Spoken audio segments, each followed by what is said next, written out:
Sabe aquele aperto no domingo à noite? Aquela ansiedadezinha antes da semana de trabalho começar? Soa familiar, né? E se eu te dissesse que a segunda-feira pode sim ser o melhor dia da semana?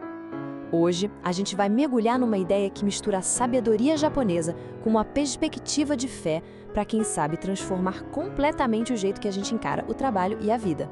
A pergunta que não quer calar é essa: por que, afinal, existe esse pavor quase coletivo da segunda-feira? Será que o problema é mesmo o dia? Ou tem alguma coisa mais profunda aí que a gente talvez não esteja enxergando? Pois é, esse sentimento tem até nome. Lá fora eles chamam de Sunday Scaries, ou ansiedade de domingo. É uma sensação que mas muita gente mesmo compartilha. Só que a boa notícia é que isso não precisa ser o nosso normal, sabe? É um problema que, olha só, tem solução. Então, aqui está o ponto-chave de tudo. O problema não é a segunda-feira em si, o buraco é mais embaixo. É sobre se sentir desconectado. É aquela sensação de acordar para fazer algo que parece não ter um significado maior, sabe? Uma falta de um propósito claro que faz a gente querer levantar da cama.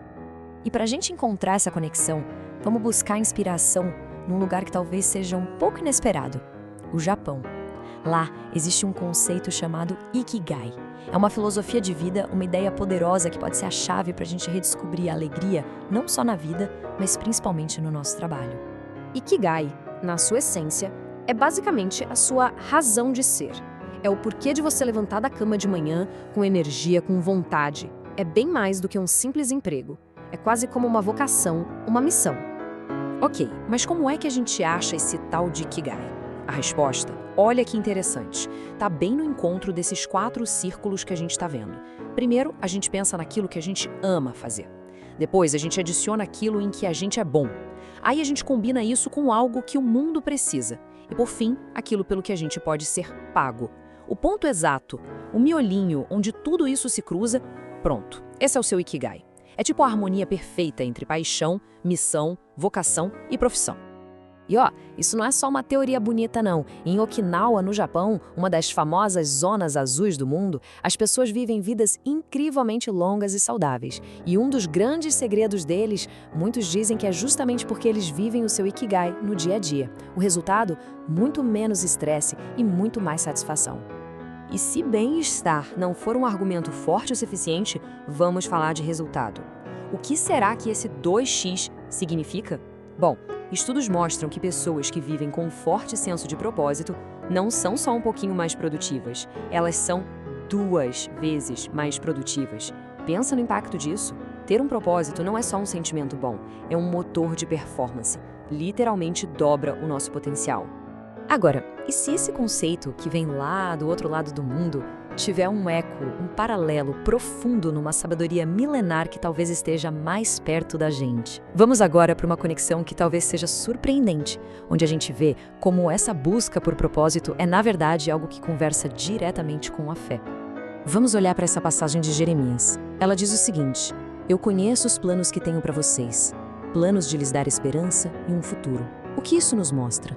Que talvez o nosso propósito não seja algo que a gente precise criar do zero, mas sim algo que a gente precisa descobrir. A ideia de que já existe um plano, um futuro de esperança pensado para nós, isso é de uma força incrível. E se a dúvida bater, né, se a gente pensar, tá, mas como eu vou conseguir realizar esse plano? A carta aos Filipenses dá a resposta. Tudo posso naquele que me fortalece. Isso muda completamente o jogo. Não é só sobre ter um mapa, mas também receber a força para fazer a jornada. A força para seguir o nosso propósito não vem só da gente. E é aqui que tudo se encaixa de um jeito uau, incrível. Olha só essa comparação. A estrutura do Ikigai, do lado esquerdo, tem um paralelo perfeito com o que a gente pode chamar de um projeto bíblico do lado direito. Aquilo que você ama são suas paixões, um presente de Deus. Aquilo em que você é bom são seus dons, os seus talentos divinos. O que o mundo precisa é o seu chamado para servir. E o objetivo final, encontrar o seu propósito, se alinha perfeitamente com a ideia de viver o plano de Deus. A estrutura é a mesma, só muda o vocabulário. O que isso significa na prática? Significa que o nosso trabalho pode ser totalmente ressignificado. Ele deixa de ser só uma obrigação, só um jeito de pagar as contas, e se transforma numa expressão do nosso chamado divino. Uma forma de usar os nossos dons a serviço de algo muito, muito maior. Certo, então a gente já passou da teoria para a conexão espiritual. Agora vamos para o chão de fábrica. Como é que a gente pega todas essas ideias e transforma de verdade a nossa segunda-feira? A mudança toda começa na nossa perspectiva. Pensa nesse exemplo. Um supervisor de automação num hospital. No papel, o trabalho parece super técnico, talvez até um pouco frio. Mas com a lente do propósito, essa pessoa não está só consertando máquinas. Ela está garantindo que os equipamentos médicos funcionem sem falha, o que, no fim do dia, salva vidas. O trabalho é o mesmo, mas o significado é o outro. Então, para fechar, aqui vão 3 passos bem práticos. Primeiro, tira um tempo para identificar o seu Ikigai divino. Bota no papel mesmo, faz uma lista. Segundo, muda o ritual da manhã de segunda. Em vez de reclamar do despertador, comece o dia com gratidão. E terceiro, que nem o engenheiro do exemplo, otimiza o seu foco. Concentra naquilo que importa de verdade, o impacto positivo que o seu trabalho gera. E vale lembrar, né? Essa jornada é um ato de fé e determinação. É uma escolha que a gente faz todo dia, de enxergar o significado e o propósito naquilo que a gente faz, seguindo em frente com a confiança de que nosso trabalho tem sim um grande valor. Então, para terminar, vamos voltar para aquela sensação do domingo à noite. E se a gente pudesse virar essa chave de vez?